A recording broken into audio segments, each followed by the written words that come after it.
Meerut, India, and it's Hitkari Raghav Prabhu and Prahlad Charan Prabhuji.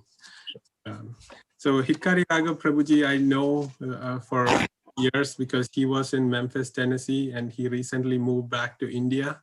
And he along with Prahlad Charan Prabhu have started a wonderful Go Samvardhan Kendra to serve mother cows in Meerut, India. So we are so blessed to hear from them on why they started this and all the research that they have done.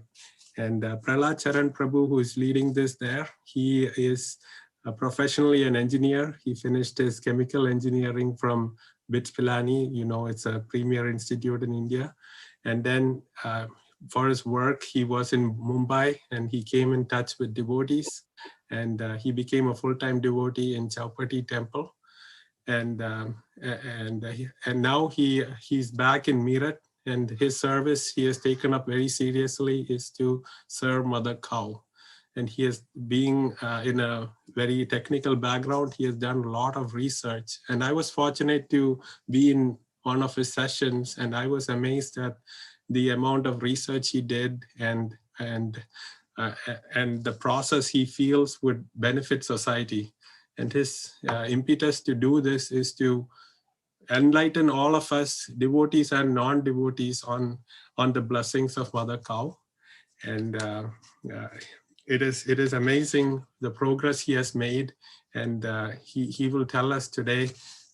First, he would start with some of the references from the scriptures for 10 to 15 minutes. Then he'll give us all the facts and figures on the research he has done, and then he'll tell us about the service that he's doing with this venture called Gokulam to create A2-based organic milk-based ghee and give it to everyone for their health benefits. And so I'm so glad that he could find time to come here today and give us his association. So with the garlands of our words and love, we would like to all, if you could all please unmute and show your video and chant 3 times, Hari Bol. Hari Bol. Hari Bol. Hari Bol. Hari Bol. Hare Krishna. Thank you, Vansivilas Prabhu. And it's been a privilege and honor to be with all the devotees there. And thank you, Shubh-Vilas Govind Prabhu, for giving an opportunity to share whatever little I have learned with my association with the mother cows and the bulls. And I have actually made and put that in that presentation. So that is what I will be sharing. And it is all basically up with what I have learned from Srila Prabhupada and his disciples. So I will be sharing the screen and we'll start.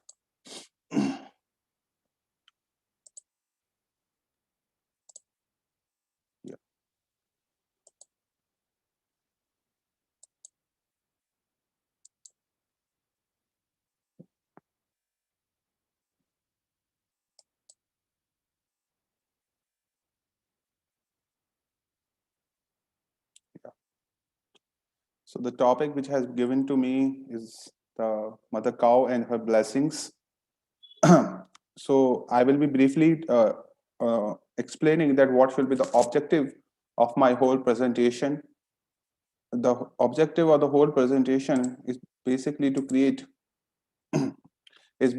create an awareness within our society and the people outside regarding the importance of the cows and the bulls, and how basically we can associate the mother cow in our day-to-day life. Then I will be explaining about how we all can get actually immensely benefited by the blessings. Now, when we talk about the blessings can be of both the type. It is the spiritual blessings as well as the material blessings the mother cow is giving.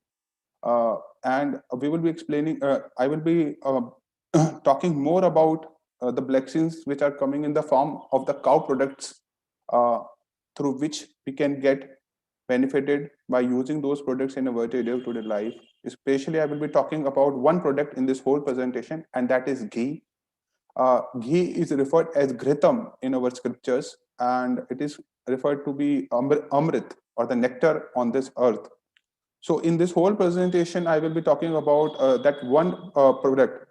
Although the mother cow is giving us thousands of products in the form of the goark and the cow dung and the milk, but our whole presentation will be concise about on this one aspect of which is coming like a blessings from the mother cow in the form of the ghee.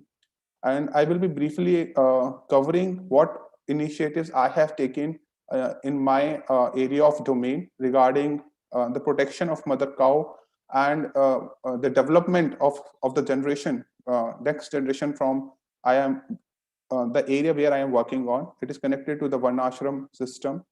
So the third part is basically to encourage the devotees to take up certain projects centered around the which is like a sustainable project, because sustainability is one thing which the Varnashram system talk about. So the whole idea is to encourage the devotees to take up certain projects centered around the cows and the bulls. So the whole presentation I have categorized into these 6 to 7 categories. We will be talking about the A2 versus A1 milk, which is very popular.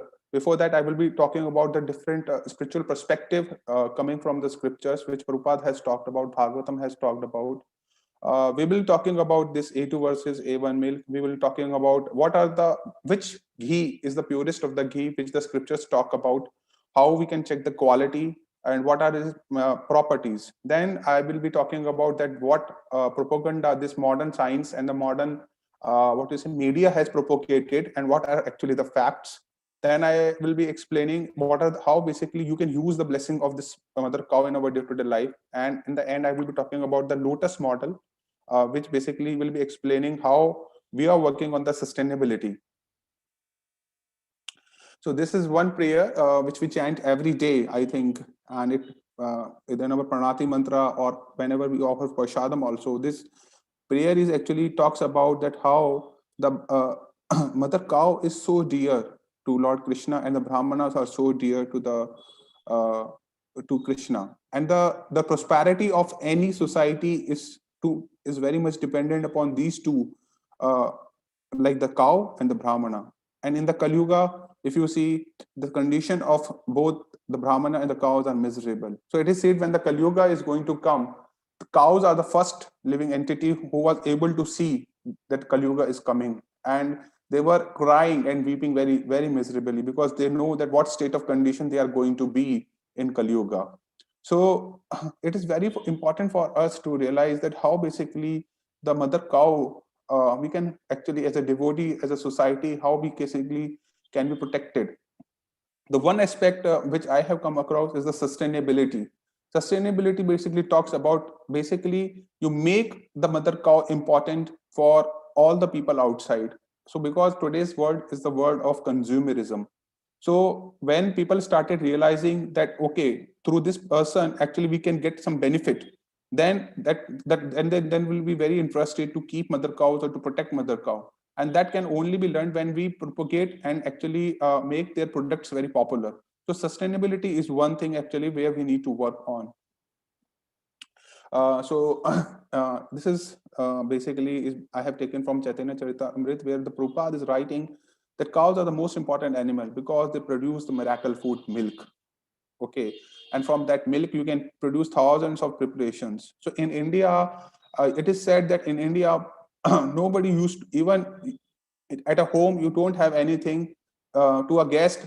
One should offer the milk actually, because people used to have the cows, and from that cows people used to have the milk. So that's why cows are so important for all of us. I was thinking about this aspect also that Prabhupada has written. Prabhupada was basically written that if one has one cow and 4 acres of land, then one actually can live peacefully. We cannot, naturally the greed has no limit, okay? But if you wanted to live a very satisfied life, what actually is needed is the food and a little amount of shelter where you can have your home.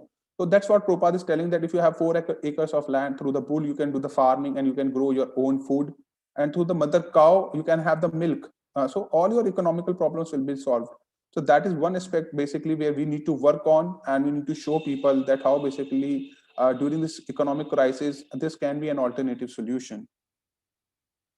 Prabhupada is talking about the go, or even the cow urine and the cow dung is so important and so useful. Just recently, I think the government of India has launched, recently, I think 3 to 4 days, our Central Minister, Mr. Nitin Gadkari, has launched the Vedic paint, where the cow dung is the main product, which is being used as a substitute, which to replace the chemical paints all over the industry.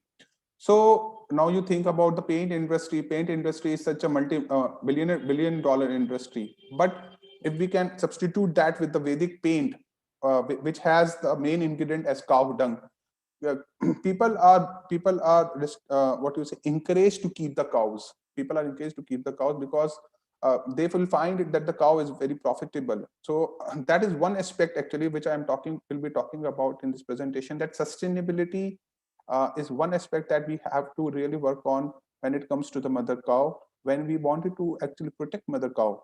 And because what all mother cow is giving, even the cow urine and the cow dung is the blessings of the mother cow.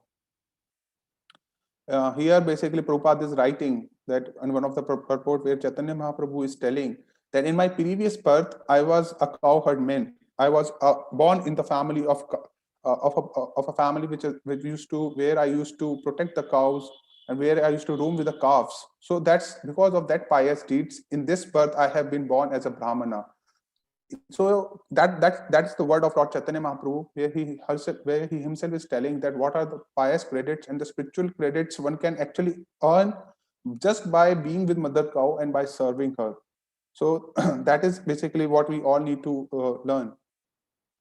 And here actually Prabhupada is writing that but cannot become spiritually advanced until one acquire the Brahmanical qualification and give protection to cows. So why I am telling you all this perspective from the scriptures is to actually realize us that cows are so important for all of us in our day-to-day life. And I have personally seen that just by being with the mother cow, you come into the mode of goodness. You come into the mode of goodness because the cows are into the mode of goodness.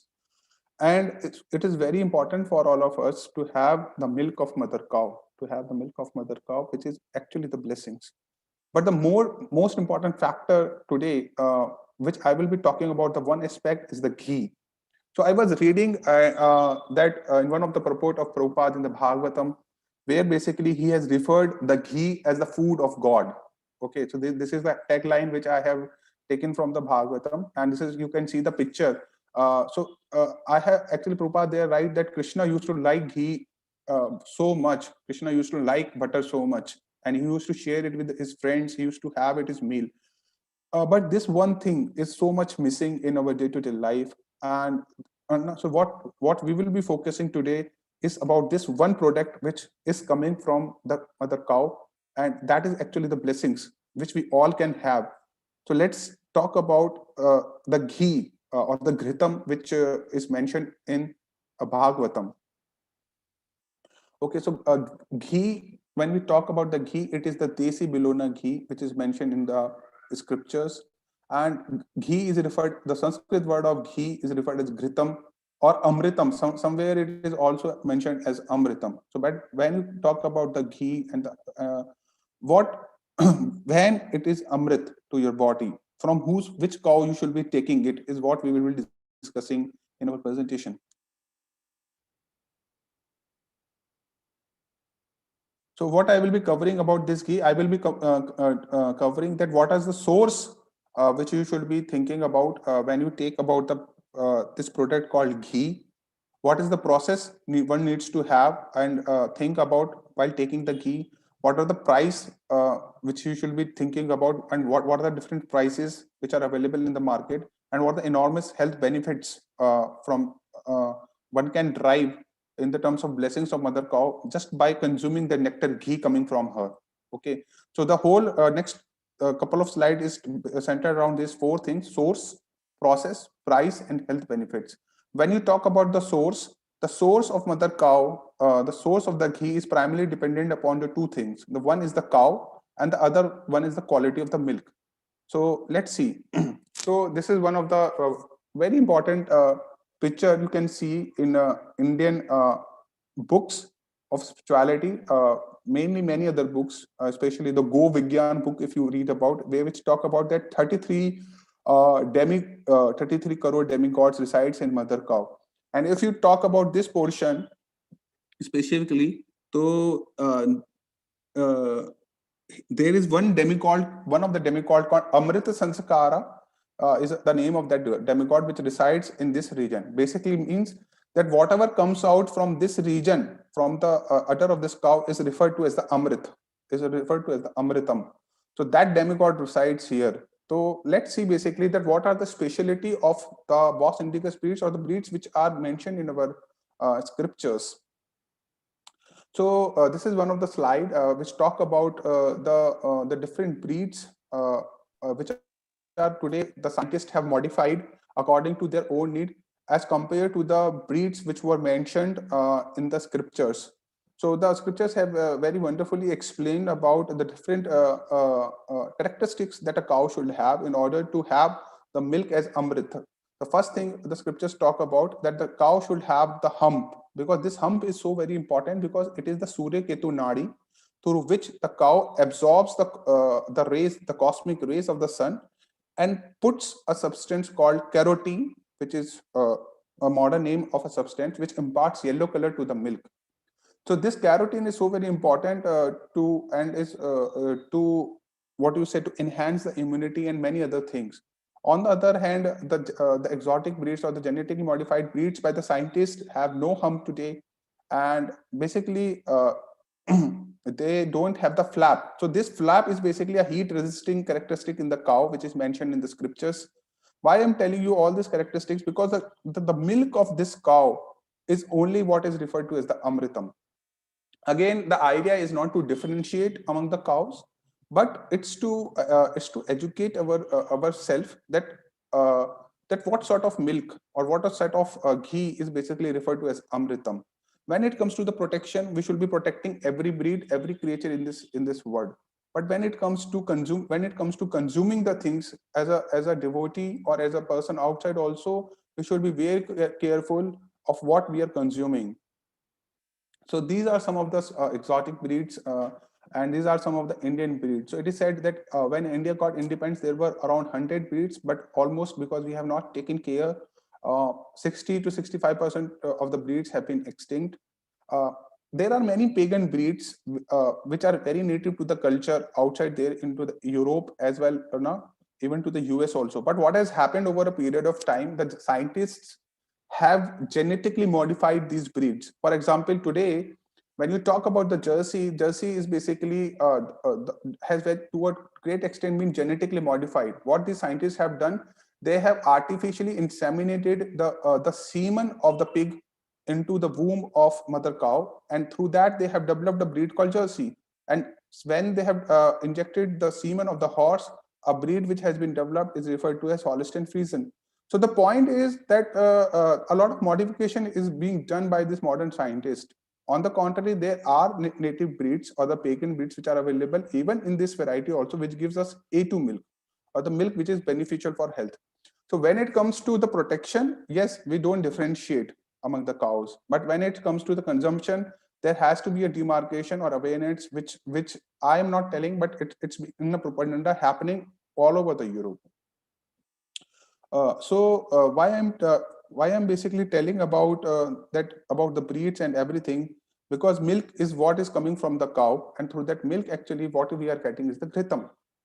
So milk is a very basic essential ingredient which we need to take, and it is so very important that Prabhupada has mentioned that milk is particularly very important for us to develop the finer tissues of the human brain. So when I was contemplating on this statement of Srila Prabhupada, I was thinking that why Prabhupada has written that it is very important that milk is a very essential thing to be developed, which develops the finer tissues of the brain.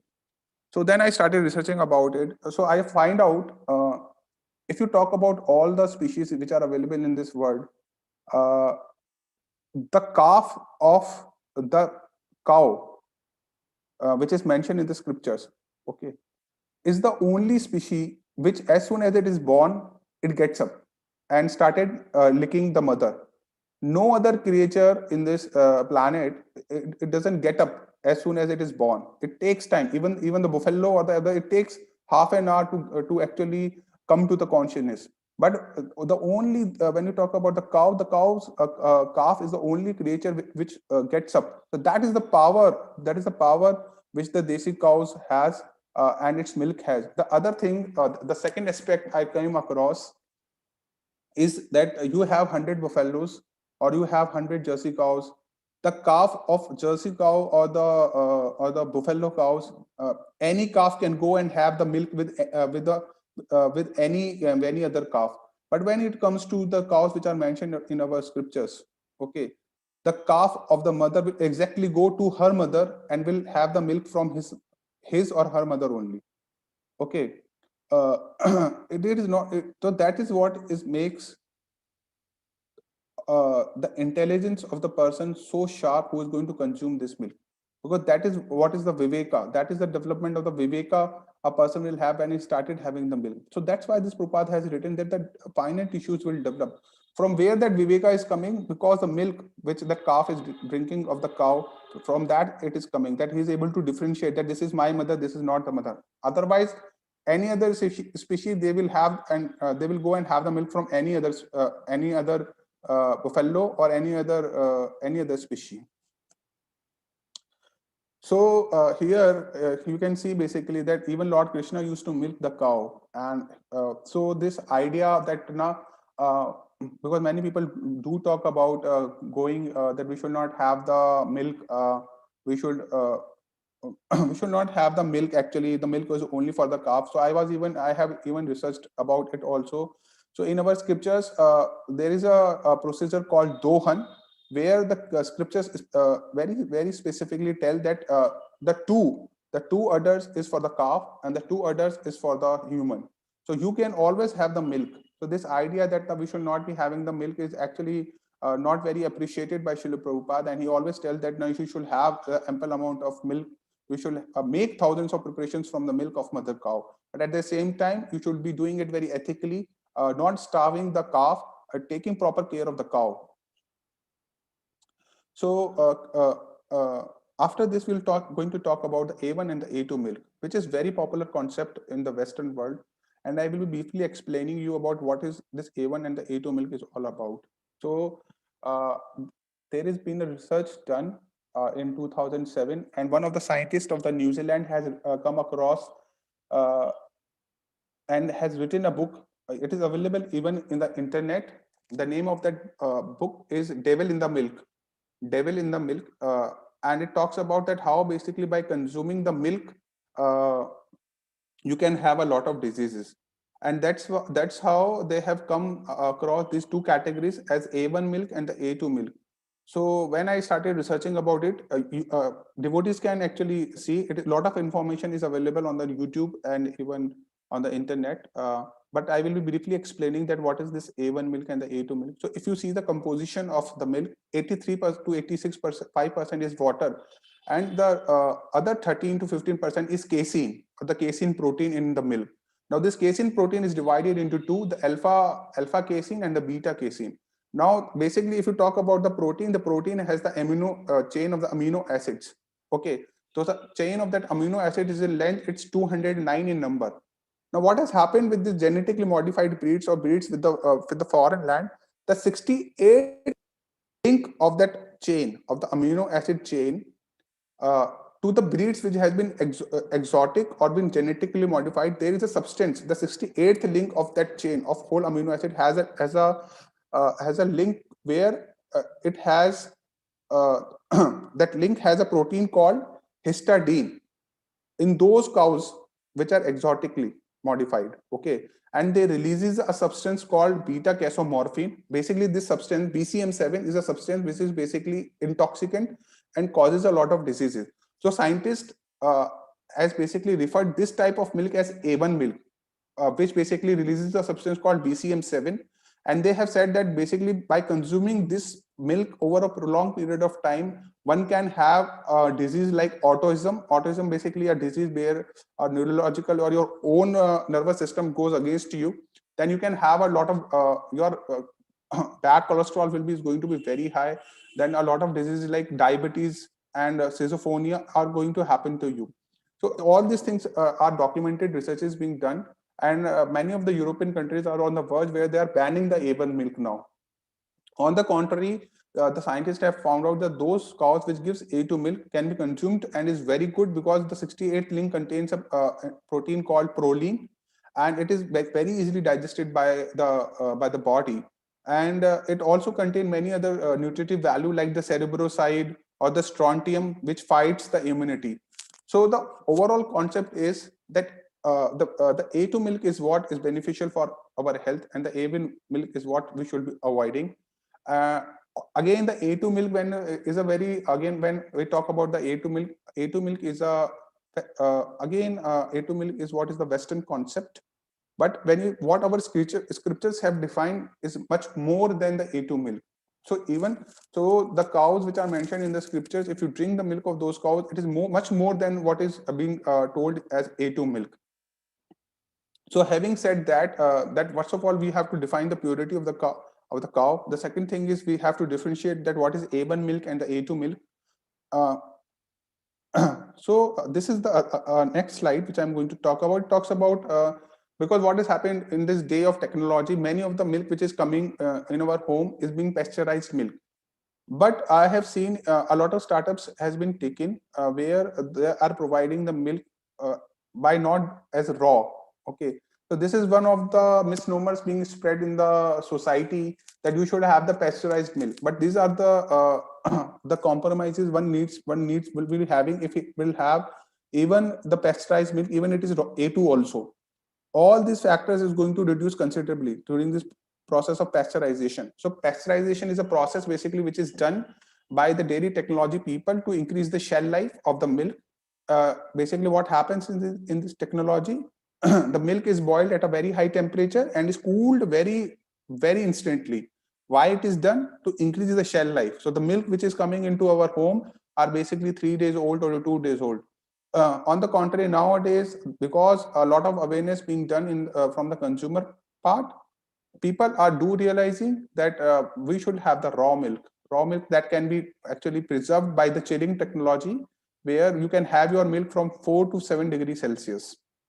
Why I'm telling you? Because many people have this misnomer. They say that that lot of diseases are happening to us by having the milk, and that's one of the reason people are not having the dairy products. The reason being they are having the wrong choices.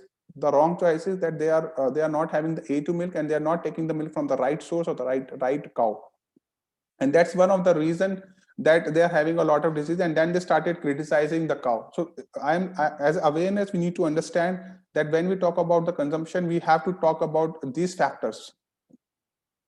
Then when I talk about the milk, having said that, even the A2 milk which is coming out, these are the 4 practices which are being happening into our dairy industry. See, previously when people used to have the cow, and the cow is connected to the farming. But today what has happened, the dairy industry has altogether been segregated from farming. The farming is a different occupation, and dairy industry has been a different occupation. So previously both are integrated. Okay, like for example, go and Krishi, go Krishi. Okay, so go is related with the farming, but today the dairy farming has itself become a multi-millionaire industry, where the cow is just kept for only milk purpose. So these are the 4 unethical practices being done in the dairy industry. The first thing which is done is that the contaminated feed is being given to the mother cow. Okay, the heavy, which has a lot of pesticides, or the feed has been genetically modified by the by the agriculture people. The second thing which is happening is that if you talk about the milk is basically is the love of the cow for her calf. Okay, just like Mother Yashoda used to churn the butter or used to boil the milk for the pleasure of Krishna. Same thing happens with the cow. When she sees the calf, she gives milk. And if I define it in a technical thing, a lot of hormones get released into her body. That is basically a product. As a product, the milk comes out. Now, what these people do artificially, they inject a certain oxytocin injections in them to release those hormones, so that the cow give more milk. The third thing happens in this dairy industry is that artificial insemination is being done. So what happens, because the whole industry is centered around just milk, so what the cow is just constantly, the cow is being kept as pregnant, so that as soon as the cow gives one child, there should be some gap for the other delivery. But I have seen that as soon as the mother cow is uh, give birth to one calf, immediately after a week or so they were artificially inseminated, as a result of which their life has been reduced drastically. So the lifespan of the cow, which is 19 years, because they are consistently or continuously artificial insemination is being done, so they become pregnant and their lifespan is reduced to just 10 to 11 years.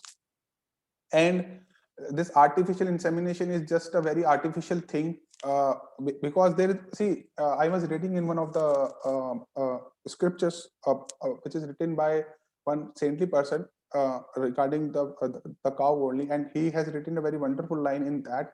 He said that all throughout his life, the cow is asking. All throughout his life, the cow is only giving. Sorry, not asking. All throughout his life, the cow is only giving, and there is only one moment he asks for herself, and that is the moment of samvardhan or reproduction or the mating with the bull. But the modern man has become so ghastly, even he has taken that pleasurable moment from the cow, where no natural what you say samvardhan happens with the bull, but on the contrary, artificial insemination is being done. And the fourth thing is, we all are aware that there is no milk which is being kept for the calf. The calf is just shown the face of the cow, and all the milk from the cow has been taken out, and they are just starved like anything. So these are the four unethical practices which are happening in our dairy industry, and I think as a result of which a lot of people are going into or turning up into veganism, because they see that actually the milk as a cruelty or as a byproduct of the cruelty. So that's one of the reason that people are turning to veganism. But if it is done in a very ethical way, in a very protected way, I think the same thing can be cruelty can be actually a boon for us, actually helpful for us and even to the society. Adulteration is one thing. Even if you do it very ethically, also people actually adulterated a lot. In India, I have seen people do all this type of adulterations. They because the norms are not so strict. I think in USA it is much stricter, but still, like hydrogen peroxide, I found it is one of the carcinogenic substance which they put in India milk in milk here in India to increase the shell life. Now, having said that, I will be talking about that we have covered about these two things, that the cow is what the scriptures have mentioned, and the milk is how we should be ethically coming, and it should be from the breeds which is mentioned in the scriptures. Okay. Having said that, I'm going to talk about that why the ghee is called as Amrtham, and what sort of ghee we refer to as Amrtham, because there are a lot of ghees which are available into the market, and there are a lot of information which is there, and ghee is one of the substance which every day in every item, like when we offer bhoga to Lord Kṛṣṇa, so there also we use the ghee in every day of our preparations. But if you see Mother Yashoda, it is said that Mother Yashoda or Nand Maharaj has 9 lakh cows, but out of that 9 lakh cows, Mother Yashoda has some specific very nice cows from whose he used to milk those cows, and that milk used to go to the Padmagandha cows, and from those Padmagandha cows she used to milk, and there is only 1 or 2 cows which is so very important, and only those cows milk was being fed to Lord Kṛṣṇa. So Mother Yashoda was not differentiating when it comes to that the Krishna should be given the milk of this cow, but what she wants is the best of to Lord Krishna, or what she wants is best for her baby. The same thing is with us. When it comes to the devotional service, what we are aspiring, that we should be giving best to the Lord. So that's why it is very important to, as a devotee also, or as a person outside also, that what sort of ghee we are using in our bhoga, or what sort of ghee we should be using, or at least we should be aware of. So I'm going to talk about the process which is mentioned in our scriptures. And if you go about this way, I say that ghee is basically the 100% pure ghee. So the first thing is that the milk should be coming from the cow from very ethically. So I have already mentioned that what are the 4 unethical practices which are being done in the dairy industry. So we should not be doing none of them. We should be giving milk to the calf, actually sufficient milk to the calf. We should not be starving the calf. Otherwise, the curse will come on us if we'll starve the calf. We should be taking proper care of the cow. Okay, and we should be drawing the milk should be hand drawn. That is another, again, a very detailed research I have done now, that why the milking should be done with the hand, because it is the cow feel that emotion. It's a very personal thing between you and the cow. When you started milking her with your hand, and you can actually see the emotions. With the machine, it is very much impersonal.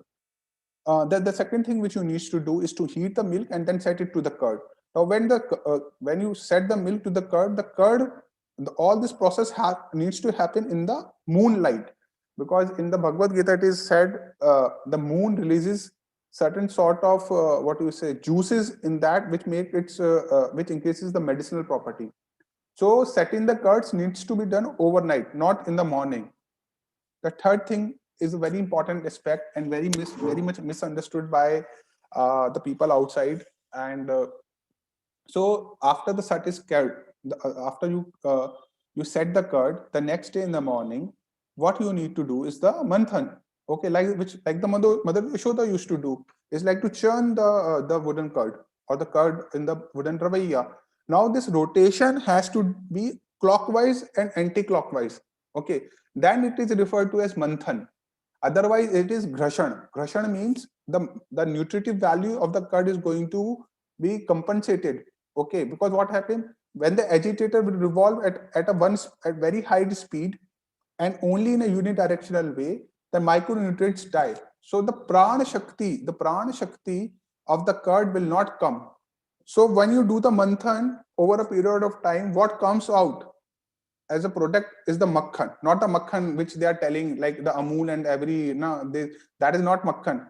When you talk about the makhan which Mother Yashoda is feeding to the Kṛṣṇa, it is this makhan which Mother Yashoda, and this is what will actually nourish your body, not this Amul and the Patanjali makhan which they are giving. That is basically a chemical process. So I have already mentioned, when you talk about the makhan, it has to be a two-way. It's a manthan, not the Ghṛṣṇa. After that makhan comes out, okay, that makhan has to be yellow. No, okay, that makhan you need to boil in the iron vessel. We don't do in the iron vessel, we do it in a steel vessel, because it requires a very skillful person to, otherwise that makhan will actually, if you overheat it, that will also spoil. We do it in a steel vessel.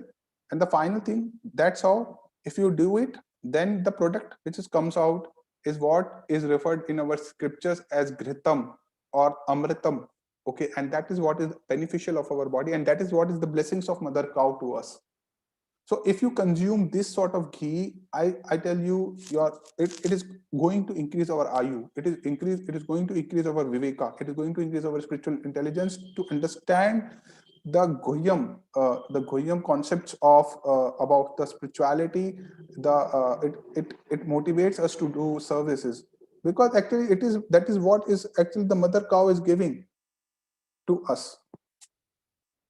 So this is one of the purports, or the translations which I have taken from the Gita, that where the Lord Krishna is taking, among jewels I am the ruby, and among beautiful things I am the lotus cup. Among all the type classes I am the sacred kusha, and of oblations I am ghee and other ingredients obtained from the cow. So that is what basically see so important the ghee is.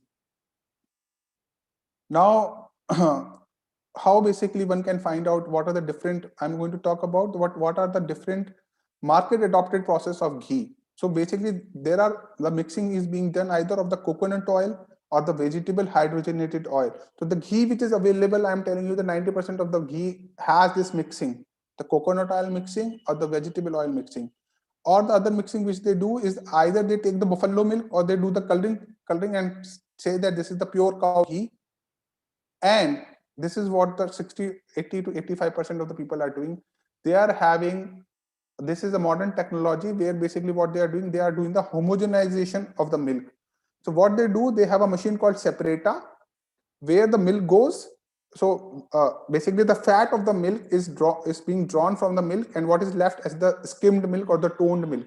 So now this modern day industry basically are making the people very health conscious that you should have the skimmed milk or you should have the toned milk because you will become fat. So what these people do, they will draw all the milk from that machine called separator, and this cream will be drawn through them, and they will heat it and convert it into ghee. So the byproduct of that milk, after all the fat is being drawn, is being able to sell at a very good price because of the advertisement or the propaganda they are actually doing it. So as a result of which, this ghee is available to us is the cream ghee, not the desi Bologna ghee. Now I'm going to talk about that how as a devotee we should be very much careful that how we can check the purity of the ghee. The first thing is you should have the ghee. So if it is the pure cow ghee or the ghee which is coming from the desi cow or the pure cow breed, immediately you take into your hand and it should immediately melt. If it's not going to melt and if it turns into some color, I think that ghee is adulterated. The second test is that if it has some sort of coconut oil mixing, take the ghee in a jar and just freeze it. If there are two separate layers, you will be able to see after the milk is basically cooled down, or it is you can see that there are two distinct layers being in the jar, and that is the reason if there is a coconut oil mixing happening in it. The third method is if it has some vegetable oil or the starch or the animal fat in it, just take the sugar and put it in the ghee in a container and vigorously shake it. And after a period of time, you can actually see that in the bottom there is a red color you are able to see, and that is a result because of the hydrogenated vegetable oil or the vanaspati, which is basically being adulterated it. Then the iodine test is one of the chemical tests which I generally do to find out, and the HCl test. How can I make sure as a devotee that we are having the A2 milk? Many of the industries like in India, there are if it is A2 milk, the brands needs to specify that it is A2 milk or it is the milk basically coming from like in India it is coming from the desi cows. So they have the FSSAI license number. In US, you need to check the norms, basically the norms which they are talking about, whether they are fulfilling those norms. The second thing is that it should not have any allergy to your body. See, I was reading one of the books from the Ayurveda, and it talks about that any person, there are three doshas which a person can have: the Vata, Pitta, and the Kapha. Okay, in all these three doshas, if a person have, there is only one thing which you can not stop, and that is ghee. Okay, a person having either Kapha dosha or a Pitta dosha or Vata dosha, still they can have the ghee and they will not have any allergy for them. But if by consuming the ghee which is available in the market, you are having any reaction, it means that that ghee is not pure, because ghee is referred to as Amrit, and Amrit can be taken by in any stage at any point. It should not have any reaction to your body. The third thing is the texture and the consistency of the ghee. You should be is what you should be taken into consideration. Okay, so when you talk about the consistency of the ghee, I have seen generally the ghee which are available in the market generally they are only remain in one state. However, when you talk about the desi cow ghee, it changes with the temperature. So these are the three states which I have seen in India here. In the summer, the ghee should look like the golden liquid color. And the second stage is the normal stage or the optimized temperature. Okay. And the third stage when it is at the winter. So these are the three states. But if you talk about the ghee which is available in the market, they're always either in the liquid state or you will find them always in the third stage. So that is what is the pure ghee. The physical state of the ghee is going to change with the temperature. So that is what is the consistency, and that is what defines the purity of the ghee. Now, if you talk about the purest of the ghee or the desi Bologna ghee, from the cow, it should be semi-solid. It should be like danedar. It should be like semi-solid. So what makes it semi-solid is the quality of the milk. See, when you talk about the milk or the A2 milk, the A2 milk has the long chain fatty acids and the short chain fatty acids. These are the two fatty acids which are present in the milk. If you have long chain fatty acids more, then the milk is going to be solid. If you have short chain fatty acids more, then the ghee is going to be, sorry, not the milk, the ghee is going to be liquid. Okay, so the quality of the milk is what is going to define the semi-solid nature. So when you have the quality of the milk coming from the cows mentioned in the scriptures, the SCFA and the LCFA are in total balance. That's why the ghee is going to be semi-solid. Second thing is the Bologna process. What happens in the cream or the other ghee, there is a term called soluble natural fats, which is being retained when you go through the cream process. But when you go through the Bologna process, the soluble natural fats are not being retained in the process, basically. So this soluble natural fats is very, very bad for our health, and that is what makes the ghee total solid or total liquid. So that should not. And the third thing is the temperature. Economics of ghee. So these are the various brands which are available, I think, in India and the outside. So devotees can ask Prabhuji which ghee to choose and which ghee is to pure. So I tell you have to decide yourself. I have mentioned, but what I'm going to talk about is that why the various ghees are so expensive and why the various ghees are so less expensive. This is because of this reason. So what happens if you talk about the Jersey cow? See, Jersey cows milks 3 times in a day. So the average capacity of milking of the Jersey cow is around 30 to 30, I think 25 to 30 liters. Now, as compared to it, if you talk about the cows which are mentioned in the scripture, they don't give milk in a huge way. They just milk for around 6 to 8 liters, 1/3 of that, because they are known for the quality, not for the quantity. Because their milk is basically A2 milk, while the milk of the Jersey cow is A1 milk. After that, the milk is gone through this process or this machine called cream separator.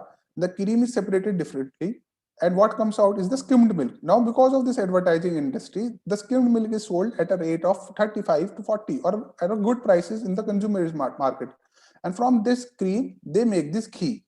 Okay, but I'm telling you that this ghee is not at all beneficial for our health. Okay, rather we have to go it in a Vedic way. So Vedic way, I have told you, this is the whole Bologna process, but the Vedic ghee is little expensive. Why? Because 30 to 35 liters of the curd is being churned, and through that you get 1 liter of ghee. Then you have the maintenance of the cows, transportation, food, so many other things which are being done, because it's not like an industry. If you talk about here, the wastage is very less, but when you talk about the whole Bologna process, many things, the recovery rate is not 98-90%. Many losses are there in that. Moreover, the desi cows or the cow scriptures mentioned in the scriptures gives very less amount of what we say milk. It only milks 6 to 8 liters, because we have not worked on the breeds. So that's why the Vedic ghee or the Bologna ghee is quite expensive, because 30 to 30 liters. But actually, when you talk about the ghee is what is the Vedic ghee. Otherwise, if you talk any other ghee, it is just the ghee on the namesake. It doesn't have that medicinal value which we are talking about.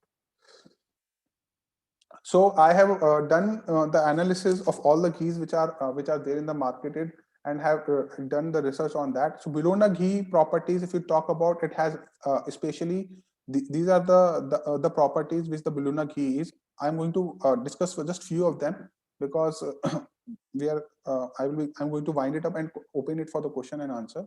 The first thing is that it has a very high smoke point. When we talk about the smoke point, the food which is made in the cream based ghee, or the food is based in the oil, the smoke point is very less. It means when the food is cooked in that, it releases certain amount of radicals which are not digested by our body, because the smoke point is very high, very less. On the contrary, the Bologna ghee has a smoke point very high, so it doesn't break down into the free radicals. The second thing is that it doesn't contain conjugated lactic acid. You can even have a sample and do a lab report of that. The CLA basically means conjugated lactic acid. It doesn't contain. any of the cream based ghee or the ghee or the ghee basically coming from the Jersey cows, that is only present from the ghee which is available from the cows mentioned in our scriptures, and by a process called Bilona. So these are some of the medicinal values. I will show in the next slide also. So this is the statement of the Charvak Muni. Now Charvak Muni is basically an atheist, basically, which has given a philosophy of atheism, if you talk about it.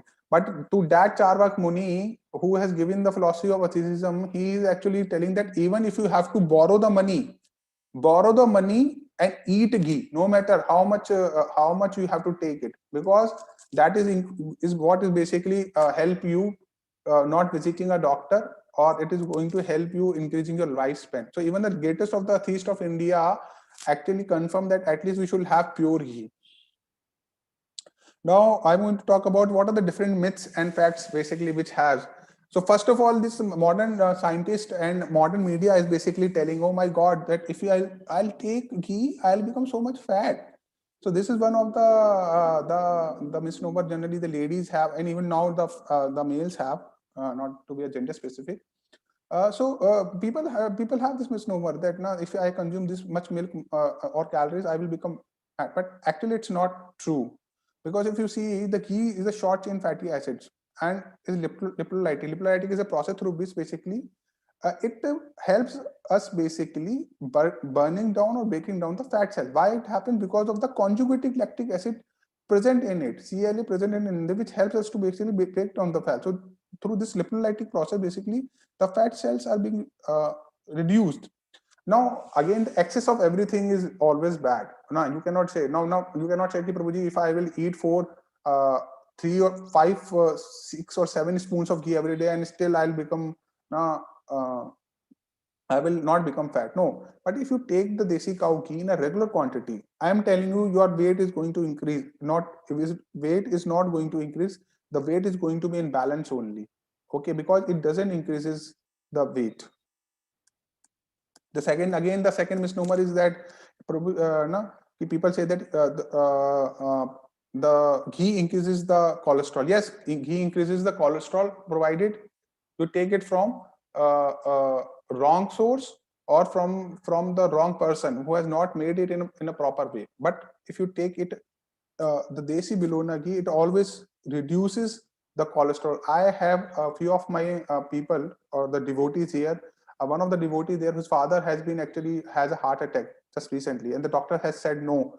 So we have taken them to to one of the Vaidaji, who is a master in Ayurveda, and he actually told that you must take desi cow Bilona ghee. So then I provided them with the ghee to the devotee's father, and after 4 months, actually his cholesterol has been reduced, and this is a confirmatory. We have taken his testimony of him. Okay, where the reports are available with us actually. So this is actually a myth. People say that now that the cholesterol will increase. So that is not what the scripture says. It says that it always reduces the bad cholesterol LDP and increases the HDP. The third thing is, again, the heart is what is basically they say that now the heart attack will come if you have, but that is not true, because of it contains the CLA and the fat soluble vitamins, which basically boost the power of your heart.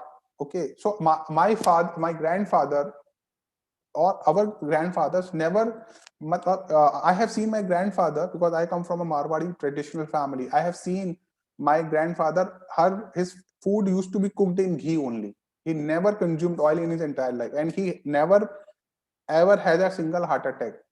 Okay, so this is just a myth being created that if you have a lot of ghee, you will have a heart attack. It's just because to propagate their own product.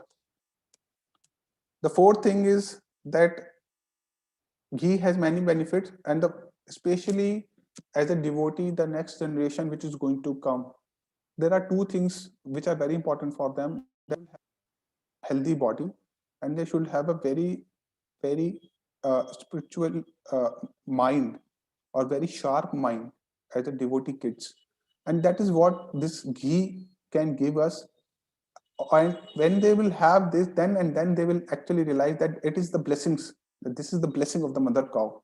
So this is so very important, that ghee is a narrative, or ghee is a narrative to our overall health, for our kids also, and especially for those kids which are lactose intolerant. Okay, even for the lactose intolerant kids who says no, because the ghee doesn't contain the lactose content, it can be a substitute, provided our mothers, our fathers encourage them to have ghee in their diet. I'm telling you that it can do wonders in the next generation. And this is what is for our daughters. Actually, our mothers have to encourage them to have the kids. See, one of the reason that why today a lot of cesarean, the normal delivery is not happening, because the daughters are not having the ghee. Okay, they are not having the ghee. So as a result of which, the body is not nourished properly. The body is not nourished. So what happens at the time of the delivery? They are not able to, their body is not able to, what you say, that lubrication is not there into the body. So that's why they are not able to bear up that pain. And as a result of, they just go, okay, do cesarean. So if you want that our daughter should be should give powerful progeny, then we should be feeding them the ghee. And that is only done if the mothers will cook and properly put ghee into our diet and give it to our daughters. So the daughters will always say, no, mommy, I would like to have the ghee. But no, very intelligently, you have to do it. Mothers know it very well. My mother, she has feed us all of ghee. So that is not the point to be discussed. So these are the immense benefits of the ghee, which is that it's going to reduce your age. It is going to increase your immunity. Again, I'm talking about the trans fats are the one of the fats, basically, if you see the chemically, because this is a technical thing. The trans fats increases your bad cholesterol, but the monounsaturated fatty acids are the one which basically reduces the bad cholesterol. So I have found out that the NUFA is more in the lab report. Now, ghee should be used and must be used as a cooking agent in our home. Okay, we should be cooking in oil also, but if I'm telling you, in my home, my father, even today, he eats in ghee, and he's very normal, and he's very, what you say, healthy, provided you do physical work also. Okay, if you don't do physical work, then the problem is going to happen. Okay, but if it is totally, it is going to mental work, then you have to take the ghee in a very limited. But if it's not going to be if you are having a properly physical workout, then you can have the ghee. You will not have any joint pain, especially I am telling you, because this is what happens at the age of 30 to 40. After 40, many of the people have started having the joint pain. This is happened, one of the reason, because their body is not lubricating, because they are not having a proper ghee in when they are at a young age.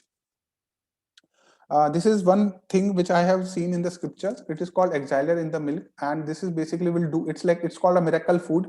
Just have one glass of hot lukewarm milk, desi cow milk, and a spoon of ghee into that milk, and eat it before sleeping.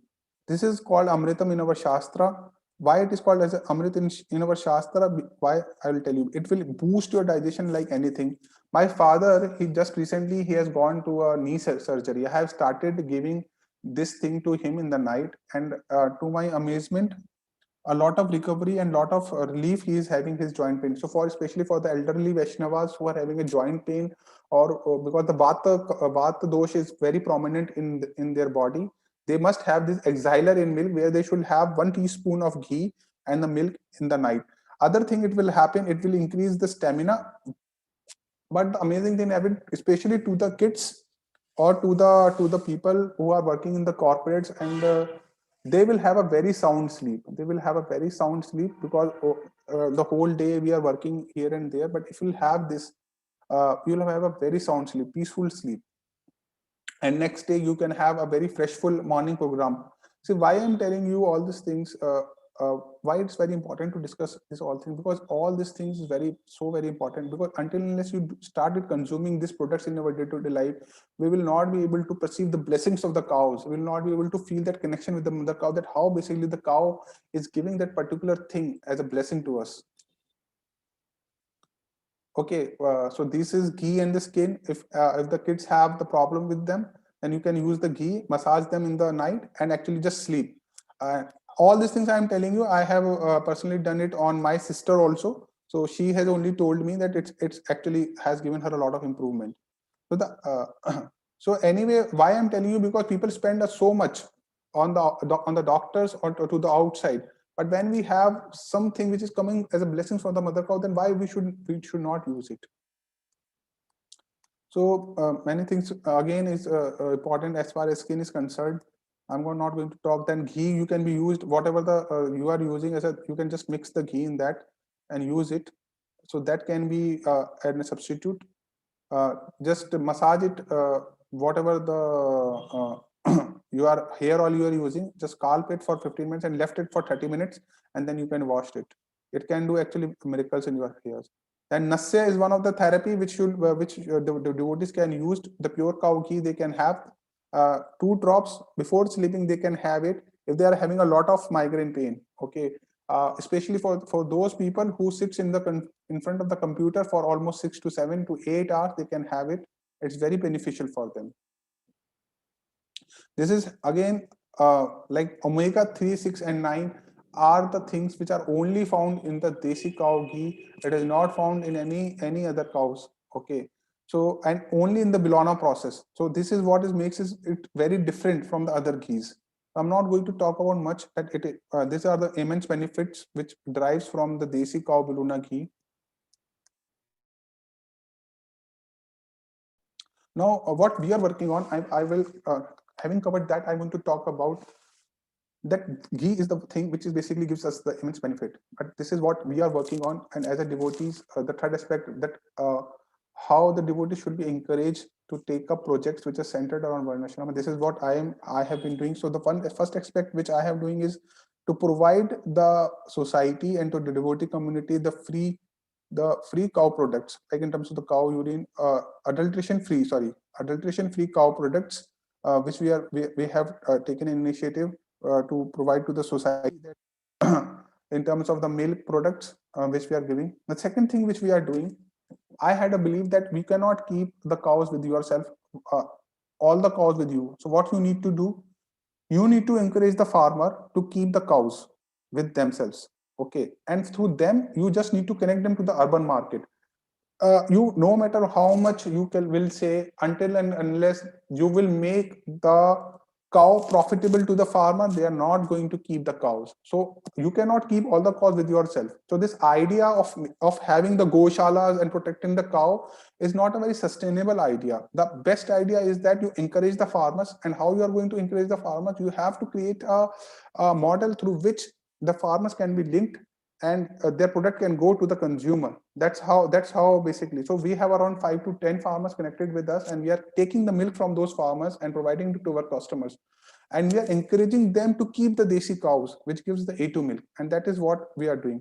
The third aspect of our vision is where I am working currently, and I want devotees should be working on as a society, is the go, and this is basically where we all are lacking, is the go samvardhan, is the to actually focus on the samvardhan. See, when Prabhupada is talking about the protection of the cow, it's just not only not just it's not just the maintenance of the cows. Prabhupada is talking about many other aspects of the cows, and one of the aspects which I think we need to work is especially is the go samvardhan, where we should be creating the powerful nandis or the bull, which should lead to the powerful generation. The next generation should be the powerful only when we will have the powerful nandis.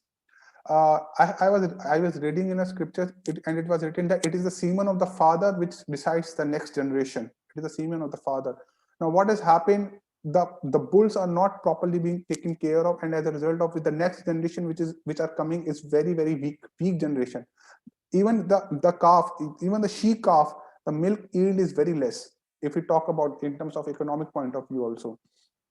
So Go Samvardhan is one thing where we are currently working on, and basically many of the devotees have come forward and taken this initiative of owning the Nandi. Then we are basically talking about how to utilize those bulls in the farming is what is our future project, where I am going to link the farming with the cow protection, because they both are integrated. You cannot have just the milk industry running it. You need to connect the farming, because it's a whole ecosystem where the farming needs to come. The bull has to be properly utilized, whether it so that's what we are going to do. And the fifth and the sixth thing which are in process uh, is what you do with the cow dung and the cow urine is what we are actually planning. So now we are starting distilling the go earth and starting using it in medicinal industry, in the devotees or outside also. And the cow dung, what we are doing as a replacement in the crematorium ceremony, because the 16 rituals which are being done in the is one of the Antim Ashti Kriya, where it is said that the cow dung logs used to be used when you fire a person in the cremation. So that is what we are replacing it with, the cow dung logs. So in the cremation ceremony. So I think that is going to be a future where we are encouraging our local crematorium people that you please take this cow dung logs instead of the trees. A lot of wood is being used of the trees, which is not very environmentally friendly, and a lot of deforestation is happening. So that is what is basically the cows can actually do. See, a lot of trees being are cut. Actually, just to burn a body, it is said that one tree is being sacrificed. So I think we can stop it. And even to the boiler industry, we are planning to do it. So these are some of the aspects where we're currently working on. With I have started working with the IIT Delhi people there. They have done a very excellent research. So this is in itself where basically I want to do, because my whole perspective of the cow protection and the blessings is to make it sustainable. Uh, we cannot run the projects on donation for a long period of time. You have to make it sustainable, and sustainability is what will give them the protection. So this is the breed. This is the Lakshmi and Lakshmi Priya. We have taken the snap of them. And this is the breed I am working on. Again, people are talking about only the Ghee cows and the Haryana, but this is our local breed. And these are the four aspects which I have described. Is basically the cow will increase in the child of in the child, if you will give them the milk. One is the Kriyatmak Urja, means the energy level will increase like anything. These are the four specific things which I have found in our my breed, okay, where I am working on. So I will not be going into too much detail of this. So what we are providing today locally, why I'm showing this slide again is not to that you is to that you should be taking the ghee from us or not, but what I'm trying to do is that I am working on the sustainability. Till the time we will not be making the project sustainable, how will we say that now, how will make the statement of Srila Prabhupada now that if you have only one cow and only 4 acre of land, you can economically, you will be well situated. So that is what I am working on. So currently we are working on the ghee which we are providing to the pan India, and these are the local things which we are going to the society, and people are looking for the purity. People knows that what is beneficial for them. So it's just you need to take the initiative in a proper way, in an ethical way of how Srila Prabhupada is doing, and that's what we actually, people are looking that people should provide them certain things. So these are what we are doing.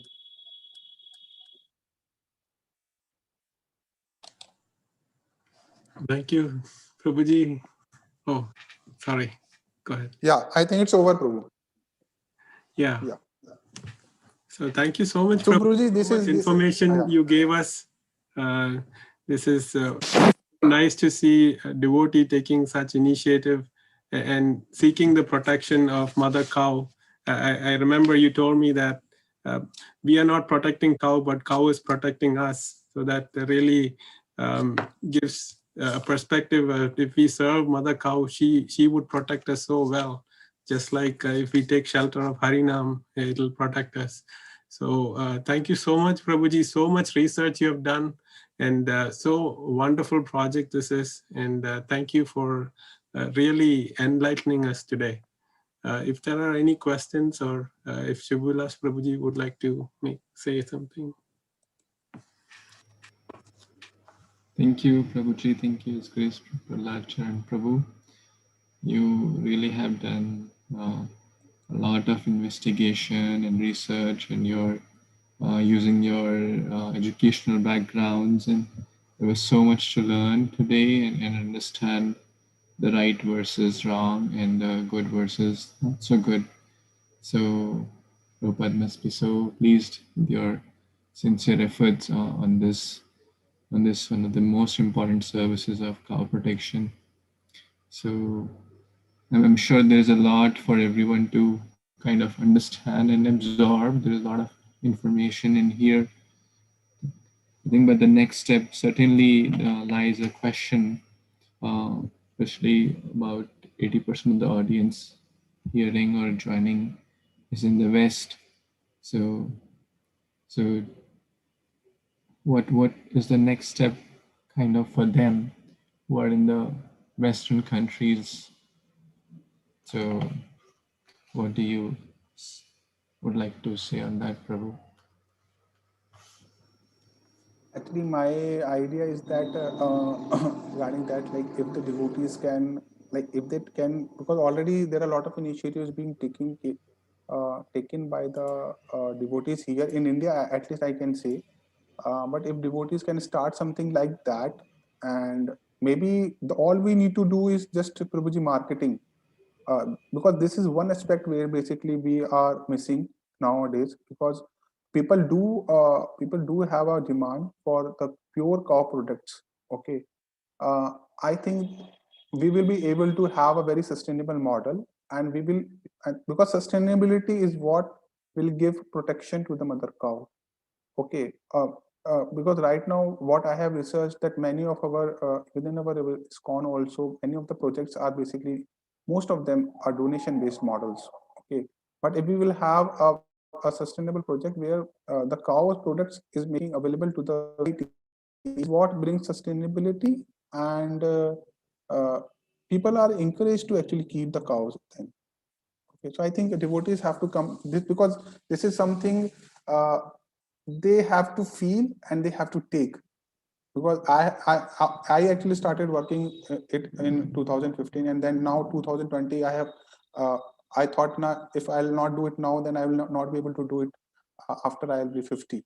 So I'll get started at the age, at my age is like 30 now. That's amazing.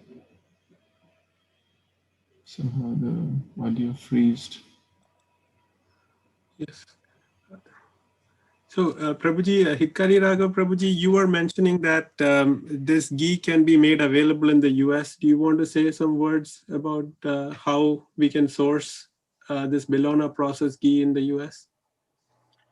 Um, uh, uh, like if there are two way basically, like if somebody preparing already in the US, as Prahlad Charan Prabhu has mentioned, like they have A2 certified milk, and if they can have the Bellona process, they can have the ghee in US itself actually.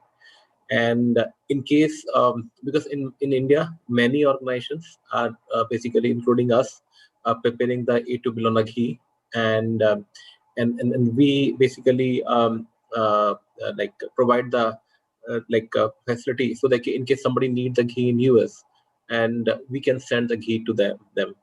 And like similarly other organizations also they are doing actually. So in that need basis we can send, and we have the all legal process basically, whatever the rule and regulations, we are basically have all certification for that, and we can send on the demand actually. So like on the Vamsi Vilas Prabhu request, we inquire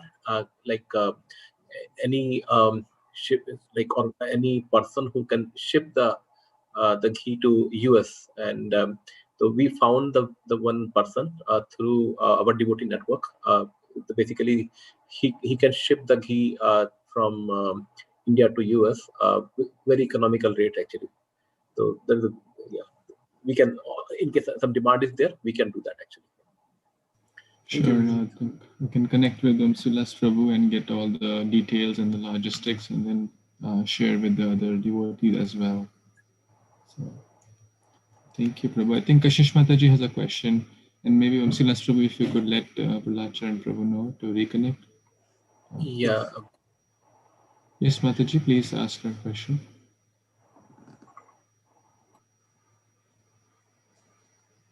Kashish Mataji,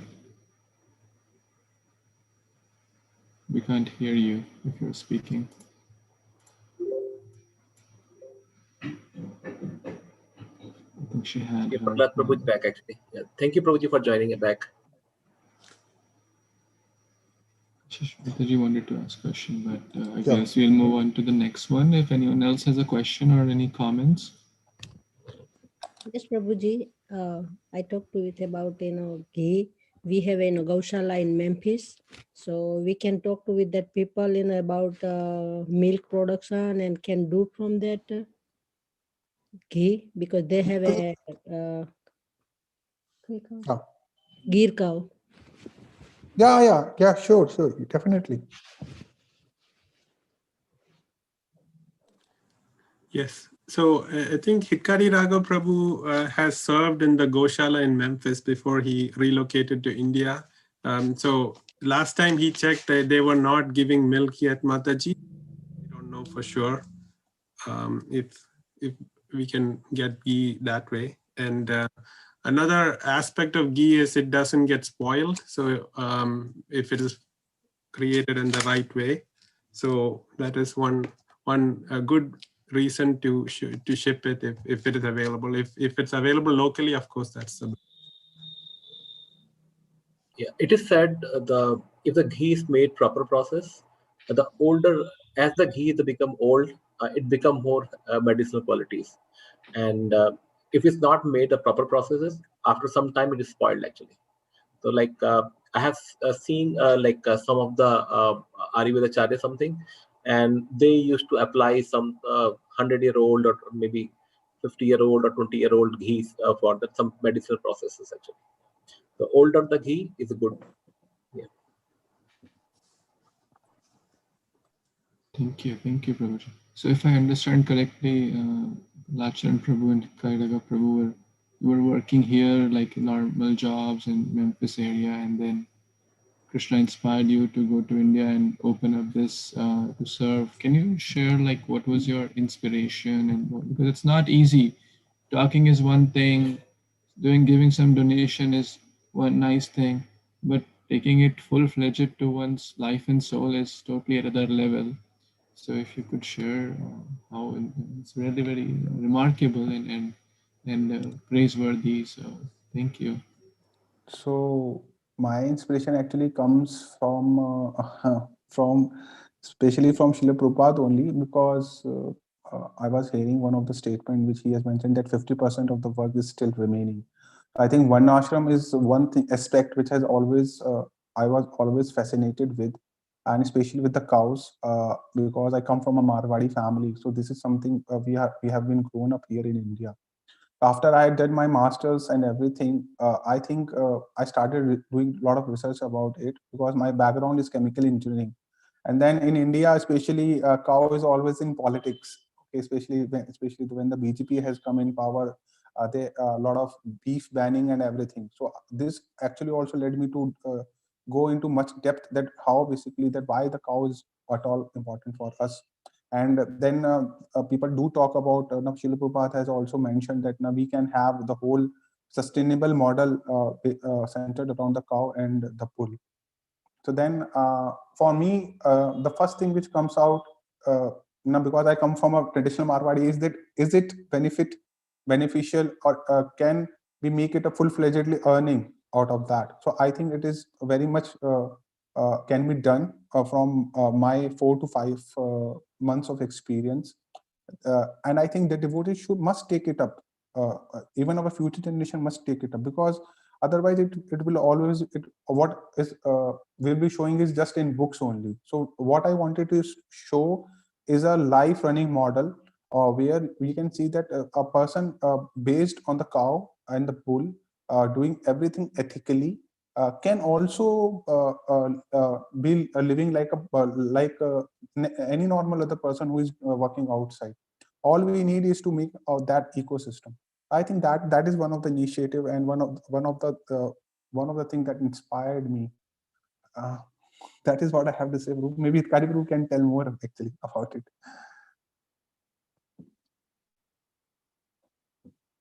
Yeah. Actually, it is a amazing journey, and in from childhood we have attachment for the cow, but we didn't get the opportunity.